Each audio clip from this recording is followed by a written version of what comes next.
So today was the day where DJI have done their big announcement releasing their brand new drones, and if you've been online over the past couple of weeks or month or so, you have probably seen some leaks, some rumours and some misprinted publications about these new drones. So this announcement, which has literally just happened for me right here, there was no big shock or big surprise because we kind of knew everything which was going to be coming out, but that doesn't mean that the announcement wasn't good, and it doesn't mean that the new products and the new drones which are coming out aren't good. These things are incredible, and they haven't released just one drone, they have released two. They have released the Mavic 2 Pro and also the Mavic 2 Zoom. Before we go any further, no, I don't actually have the drones here myself. I haven't actually tested these things out. I'm a Mavic Pro owner and user myself. I've had this for a year or just over a year now, and I travel with it and I film with it all the time. I take it all over the world with me, so I kind of feel like I know quite a lot about drones and I know a lot about the Mavic, so that is why I was so super excited to see this announcement today. So both these drones are pretty much identical now. They're better, they're faster, they're quicker, they're quieter, they go further, the batteries are so much better, the software's better, the processor's better, everything is better in these brand new drones comparing it to the Mavic Pro, which has been out now for around about 2 years. They're saying you now get 31 minutes of flight time compared to about 27 minutes of flight time on the original Mavic Pro, but that's obviously specs. It obviously changes depending on the weather, depending on the conditions, how you fly and stuff, so maximum flight time is 31 minutes, which is still quite incredible. The drone is also slightly faster now, and it can go up to 72 kilometers an hour, which is around about 44 miles an hour, which is flipping quick for a tiny little drone like that. And it has had a whole new redesign as well. It's not the original shell, the original body of the Mavic Pro. Everything has been redesigned, from the actual shape of the drone itself to help it cut through the wind and the air a lot quicker, so it's not getting so much drag. It's got new motors and also new propellers, so everything becomes more efficient, and again it makes it all quieter as well. And with that whole redesign, we've now got loads more sensors built into the drone itself, on the back, on the front, on the sides, on the bottom, on the top.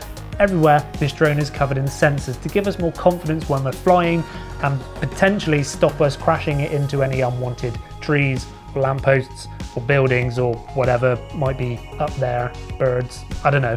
Basically, it makes it more comfortable to fly, and you can be a little bit more experimental with your flying, because in theory it should stop it from crashing, but it's not incrashable. Is that even a word, incrashable? I don't think it is. Basically, we shouldn't crash them as much. Saying that though, I've never crashed, touch wood, I've never crashed that drone. It also has a downward facing LED for when we're landing the drone. So if we're out and about filming some sunsets and we're flying the drone back and it's quite dark and dull, that light will automatically turn on so we know exactly where we're going to land. Again, it just helps with these like safety features. They've also updated the software as well. We've now got a few added intelligent flight modes that we can use. They've added hyperlapse, which basically means we get these really nice moving time lapse and stuff. We could have done that on the original, but now it's built in and it's an actual feature in the app. It just makes it so much easier to get these new features such as hyperlapse. They've also updated Active Track to Active Track 2.0. So now if we're tracking a car and it goes behind a mountain, it will guess the trajectory of that car and it will guess where it's going,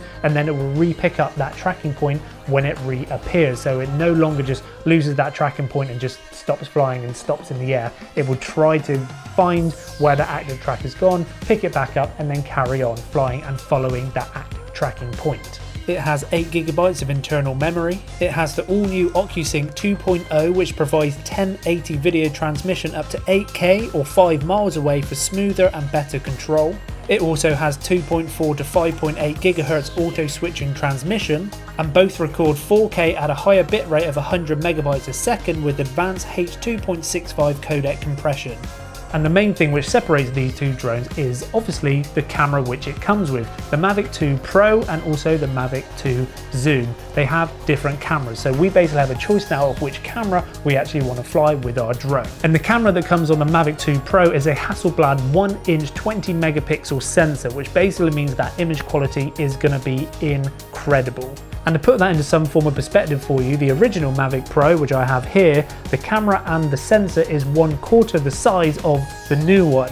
So that basically means that the new drone, the Mavic 2 Pro, will create images 4 times better than this one, which basically means that when we're flying in sunsets and sunrises and stuff, that image is going to be even better, it's going to be even more dynamic, and that leads me on to my next point. The new one shoots in HDR, it shoots 4K, it's just going to be an incredible camera, a huge upgrade from the camera on the original Mavic Pro.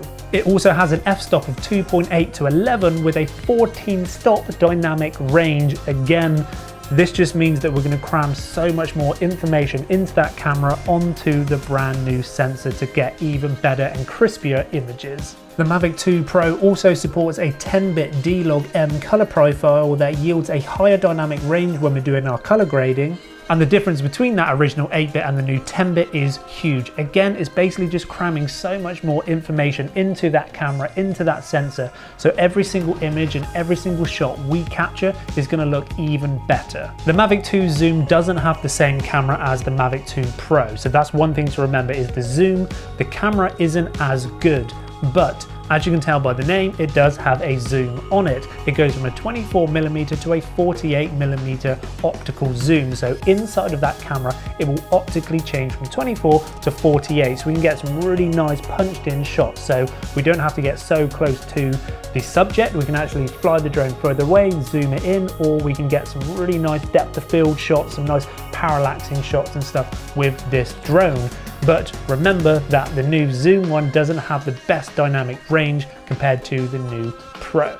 It also has a digital zoom as well as that optical zoom, but the 24 to 48mm optical zoom is going to give you that best quality. As soon as we start using that digital zoom, we're going to start losing that image quality. Might only be very subtly, but you're still going to be losing that image quality because it's digitally zooming into that image. And the sensor size of the zoom camera is 12 megapixels. If we then compare that back to the Mavic 2 Pro, that's 20 megapixels. So we can really start to see now the difference in the camera quality and the image quality you're going to get out of both these drones. So some people might really like the versatility of having that zoom lens on a drone. You can be a little bit more experimental, maybe a little bit more cinematic. You can try out new things. You can get, you know, some nice depth of field. You get some nice parallaxes. You can get some nice like dolly push-pull zooms and stuff with that lens, which you're not going to be able to do on the Mavic 2 Pro. But the Mavic 2 Pro's image might look better, but you might be able to be more experimental with the zoom. So that's basically the main differences between these two drones, and that's the cameras which are attached to it. And after all that information, you're probably just thinking to yourself, James, just tell me, how much is the drone? Well, the Mavic 2 Zoom comes in at £1,099 and the Mavic 2 Pro comes in at £1,299, so a £200 difference for these two drones. And I'm like hovering the mouse over the buy now button on the Mavic 2 Pro. You might find that you might actually want the zoom one, but me personally, I think that the camera, the sensor, the 4K, the 10-bit, the HDR, the 1-inch sensor, the dynamic range on the Pro is a hell of a lot better than the zoom feature on the zoom one. You might think the opposite. You might think that you'll get better use and better stuff out of the zoom one, where for me, I think that the Pro is the one for me. And now I'm just thinking to myself, can I sell this in time to buy this? Oh yeah, and that leads me to my next point. Actually, they're actually available now. You can actually buy them and they're shipping now. There probably will be a little bit of a backlog and a back order, so I don't know if you'll get them straight away, but they are available now. And I should also probably say that this isn't a sponsored video. This isn't a paid video. I'm not getting paid by DJI. DJI, if you want to send me a drone, I would happily review it for you, but I bought this, I'm gonna buy that. So with all that being said, thank you guys for watching today's video. Let me know what you think in the comments down below of the Mavic 2 Pro and the Mavic 2 Zoom. I would love to hear your thoughts on both these new announced drones. With all that being said, I will see you in the next video. Till next time, keep on creating.